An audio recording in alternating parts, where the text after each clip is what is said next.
उत्तर प्रदेश में इन दिनों धर्मांतरण के मामलों को लेकर माहौल गरमाया हुआ है। एक के बाद एक कई जिलों से ऐसी खबरें आ रही हैं जिन्हें सरकार एक सोची समझी और गहरी साजिश का हिस्सा मान रही है। हाल ही में आगरा से लेकर बलरामपुर और कुशीनगर तक जो घटनाएं सामने आई हैं, उन्होंने इस पूरे मामले को और भी गंभीर बना दिया है। छांगुर जैसे ही कुशीनगर में भी हिंदू नाबालिग लड़कियों को प्रेम जाल में फंसाकर धर्म परिवर्तन और यौन शोषण कराया जाता था। पुलिस ने गिरोह के 4 सदस्यों को गिरफ्तार किया है, जिनमें एक महिला भी शामिल है। इस पूरी कहानी के केंद्र में कई बड़े मामले हैं। इन सभी मामलों में काम करने का तरीका लगभग एक ही जैसा है। यह नेटवर्क सिर्फ आगरा, बलरामपुर या कुशीनगर तक ही सीमित नहीं है, बल्कि उत्तर प्रदेश, उत्तराखंड, महाराष्ट्र, दिल्ली, हरियाणा और पंजाब तक फैला हुआ है। खबरों की माने तो आरोपियों को खास ट्रेनिंग दी जाती थी कि कैसे हिंदू लड़कियों को टारगेट करना है। पुलिस जांच में लव जिहाद के दर्जनों ऐसे मामले सामने आए हैं जिनमें लड़कियों को शादी का झांसा देकर इस्लाम कबूल करवाया गया। कुछ लड़कियों को तो दुबई भेजने की भी तैयारी थी।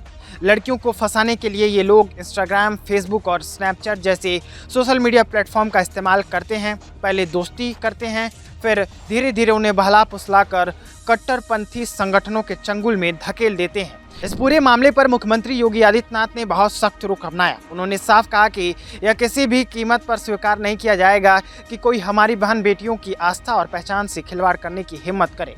सनातन विरोधी इस कुचक्र को जड़ से खत्म किया जाए। इस मामले की गंभीरता को देखते हुए 18 विशेष टीमें बनाई गई हैं, जिनमें साइबर एक्सपर्ट भी शामिल हैं।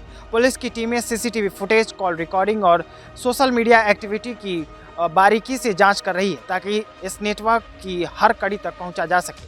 पहला मामला बलरामपुर से सामने आया, जहां जलालुद्दीन छांगुर एक बड़ा धर्मांतरण गैंग चला रहा था। दूसरा मामला आगरा का है, जहां 2 लापता बहनों की तलाश करते हुए पुलिस एक ऐसे नेटवर्क तक पहुंच गई जिसके तार 6 राज्यों से फैले हुए थे। बलरामपुर में छांगुर गैंग की कहानी सामने आती है तो पता चलता है कि जलालुद्दीन और छांगुर कमज़ोर और गरीब लोगों को पैसे का लालच देकर, शादी का झांसा देकर या डरा धमका कर इस्लाम कबूल करवाता था। जलालुद्दीन पर 50,000 रुपये का इनाम भी था और पुलिस लंबे समय से उसकी तलाश में थी।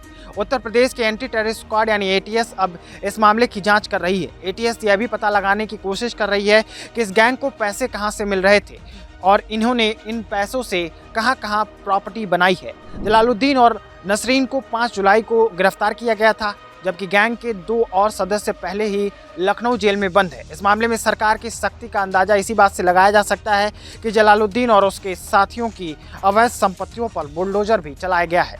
वहीं आगरा में पुलिस ने 2 बहनों के गायब होने की रिपोर्ट पर जांच शुरू की तो एक के बाद एक कई परतें खुलती चली गई। इस केस में अब तक 10 लोगों की गिरफ्तारी की जा चुकी है।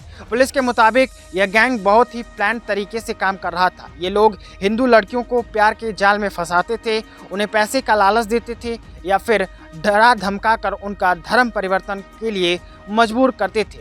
इस गैंग के पास से जो चीज़ें बरामद हुई हैं वे किसी बड़ी अंतर्राष्ट्रीय साजिश की ओर इशारा करती हैं। एक आरोपी के पास से तो फिलिस्तीन का नक्शा तक बरामद हुआ है और उसके पास से अरबी भाषा में छपे कट्टरपंथी साहित्य भी मिले हैं। बलरामपुर और आगरा की घटनाओं के साथ साथ अब कुशीनगर से भी कई ऐसे ही चौंकाने वाले मामले सामने आए हैं जो छांगुर गैंग के पैटर्न से ही मिलते जुलते हैं।